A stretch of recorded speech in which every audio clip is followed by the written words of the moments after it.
bravefathers.com. Welcome to the Brave Fathers Show. And now, the prophecy.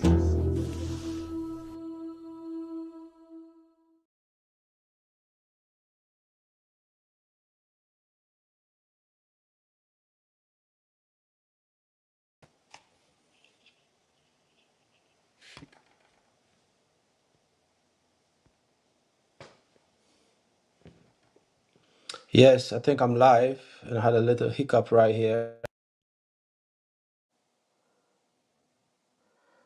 All right, so now we're looking all nice and pretty. Yes, thank you so much for joining me. I'm John Paul from bravefathers.com, and we are looking at the Gender Wars 2. It's just a quick video whilst I'm having a little tea, as we do here. Still gonna need my candles though. So, Gender Wars, what's going on? And the reason why I'm doing this video is I've just been thinking about all this stuff that's going on, looking at comments, looking at how people are accusing each other, fighting each other, arguing with each other. And then you have another group of people, which is much smaller when it comes to being vocal on the internet. And they are very much more interested in solutions than just allegations and accusations. So it just made me think about what the world is and how it's really sad to see that we've come to a place where everybody is so divided on so many issues, and it almost seems like people create scenarios where it's impossible to win, where it's impossible to come to a resolution. And when it comes down to for it to be a gender war on the internet, or whether it's in real life, which has real life implications, where fantasy becomes reality. When I say fantasy, not necessarily a positive fantasy, but it becomes a reality. But it comes down to a fact that we are at a place where men and women really don't know how to relate to each other. And it's difficult to blame either side, whilst I believe both sides have responsibility. But it's difficult to blame either side because for a while now, it's almost a concerted effort to make people hate each other and to see everybody who's different as the enemy. And, at the point in time, it wasn't as deep as it is now because it was just a different world. And I think social media has been a catalyst for this, because people voice opinions, people go online to find answers or solutions, or just to generally see what other people are saying.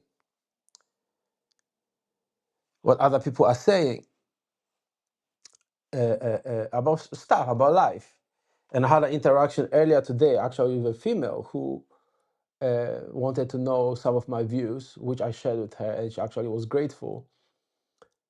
And my view was essentially that everybody has to learn how to relate to the other sex. We take it for granted that it's something that should be natural. And it's not natural because, no, let me rephrase. It's not natural when you don't learn it, right? So we are naturally predisposed to learn it and to perform certain functions together, like reproduction. We do that by instinct. But when it comes to having a relationship, you have to learn. And the reason why you have to learn is human beings are so different and so diverse because we are so adaptable to different circumstances, to different belief systems, to different environments, to different societal norms. And each individual has a different perception because the world is such a big place. So I notice certain things that you don't notice, and you notice things that I don't notice, and so forth. And so we have to learn how to relate to each other because we have different perceptions, different experiences. But it's very profitable for politicians and very profitable for corporations as a whole to have people divided. But what we forget also is that corporations are made up of us. We are the corporations. Each and every one of us works for a corporation, supplies a corporation, or buys from a corporation. We all do it.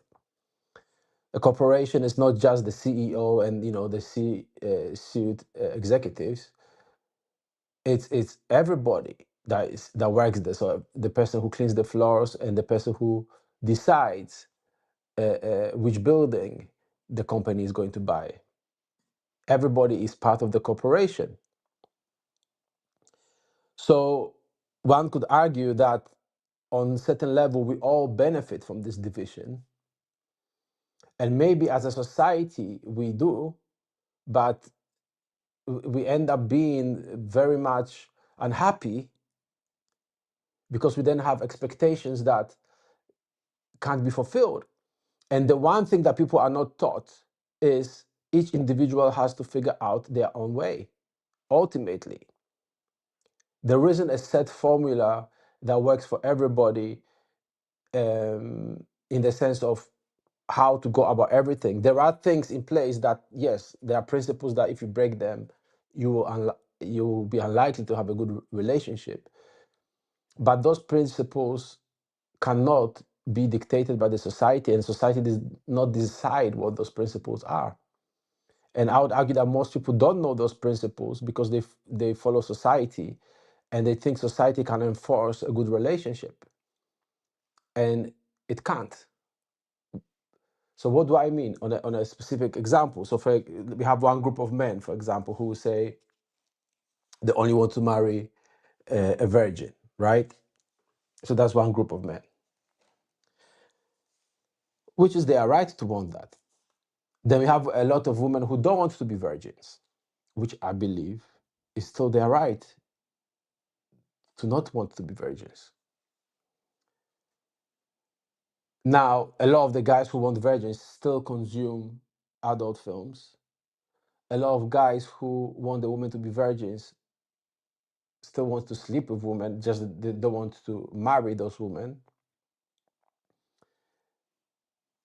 So now we have a problem. We have an impasse. Like, it's just not gonna work because this guy says he wants a virgin, the girl says she doesn't want to be a virgin. How do we solve that problem? And even the virgin girl does not find the guy attractive.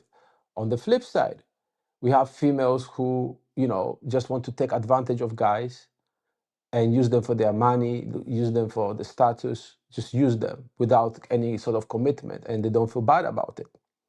When you look at sites like OnlyFans, it's essentially mostly females making money from lonely guys, right? From guys who cannot attract a female because they don't know how to. They don't know how to relate to females. And these content creators take advantage of that. They take advantage of that. You have people pretending to be those women, typing messages and replying just to siphon money from these guys.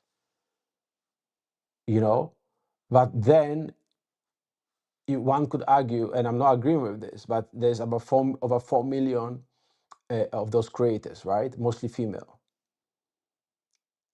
Let's say they don't want to do OnlyFans. What other profession is available to them? What job is available for them to do? And I'm not saying there isn't things they could do. There are things they could do, but what exactly? Not hypothetically, like when we look at the economy, are there 4 million jobs awaiting those females that will provide them with a lifestyle they want?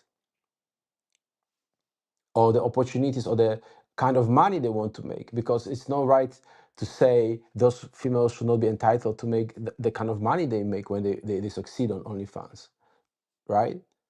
You could also argue that the guys who pay for OnlyFans do that on their own volition. You know, they decide to do it. They decide to spend their salaries on OnlyFans. Some go to strip clubs and so forth. So, can we really class them as being taken advantage of if they are adults with agency, right? And the same with females. Like when the females make decisions, sometimes we infantilize those females and say, "Oh, she's naive, she's immature." I was commenting earlier today on a Just Log post where there was a judgment I read, and I was very surprised to read that the judge said that essentially the wife was sheltered and naive, and he should have taken that into account, which I don't see how that is reasonable.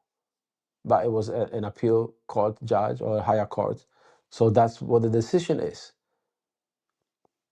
But it's ridiculous because the person is she's an adult, and she makes a decision whether or not she was really sheltered. We don't know that,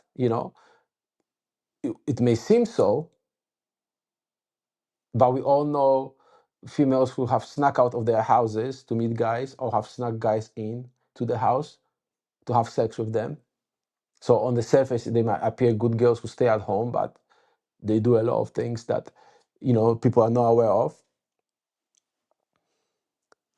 And there are so many um,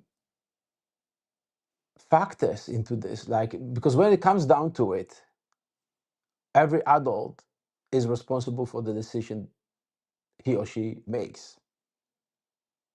Every adult is responsible.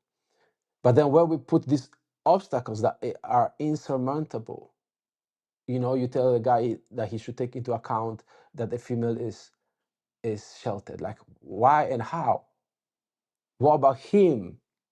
What if he's had a hard life, so he's traumatized and cannot make right decisions because you would readily allow a female adult to be given that excuse?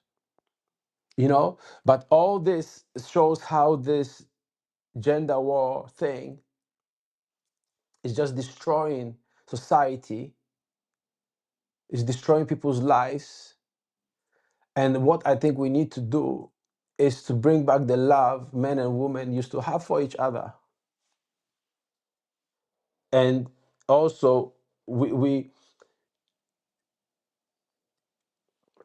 yes, we do have to allow for a greater degree of frustration to be expressed about each gender, because now, of course, when you criticize women, it's classed as hatred, and I don't see it as the right thing either. But we don't have a way for us to reconcile. And it makes me really, really sad. It makes me really sad because I grew up listening to R&B love songs. I love R&B, and that also shaped how I viewed the world. And I liked, and I've always wanted men and women to love each other, because then that's when they can love their children better. They can provide the right environment to the children. Like, I never wanted to be a single father, where essentially I have to raise the child part time on my own. And I never thought I would do that. Luckily for me, I'm not the weekend dad, which I was scared of becoming, but I had to fight hard in the family courts to get a shared live with order. So that's better than what I thought was going to happen to me.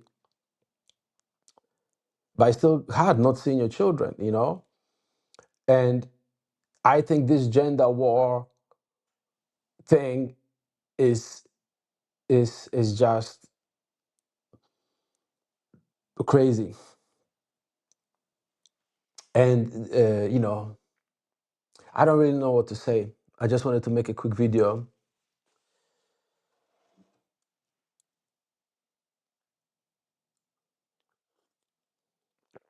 while I have a quick drink Just want to have a quick drink of tea. I don't really like tea, but lately I've been drinking fruit tea, and I kind of like it. It's just something different, you know. Because I'm sad. I'm really sad about how the world is. I'm really sad about how I remember times when, like, just a few years ago, I think COVID changed everything. COVID changed everything. Because just a few years ago, it was like all fun. Not all fun, but like it was really different. Like, I really liked nightlife, the nightlife where I'm at now. Nightlife is virtually dead. People don't like to go out anymore the same way they used to like going out. People don't like each other. So yeah, I think I'll leave it here for now. I'm gonna do some thinking to see what I'm gonna come up with next. But tell me what you think. Tell me what you feel about all this fight between the men and the women of the world, between all these things. What do you think the solution is? Can we find love? Can we find a common ground where we just appreciate the beauty of the world that still exists, where we get to appreciate the fact that we live in abundance, where yes, we have sad things and problems and things like that, but it doesn't have to be that way. It really does not have to be that way. You know, we have hungry people, but every day our shops, our restaurants throw away tons of food, literally, that could be set aside package for people to eat. And it will not, I don't think it would kill commerce. I think people would still find a way to live with that. With, you know, it's sad. It's sad. I struggle to understand why people can't see it, but maybe you have an answer. So I'm John Paul from bravefathers.com. I'll see you again soon. Tell me what you think in the comments below. If you're in the UK and you need help with your family court case as a father, perhaps facing some false allegations, struggling to see your kids, get in touch with me and I'll do my best to help you out. So for now, remember, you are the truth. BraveFathers.com.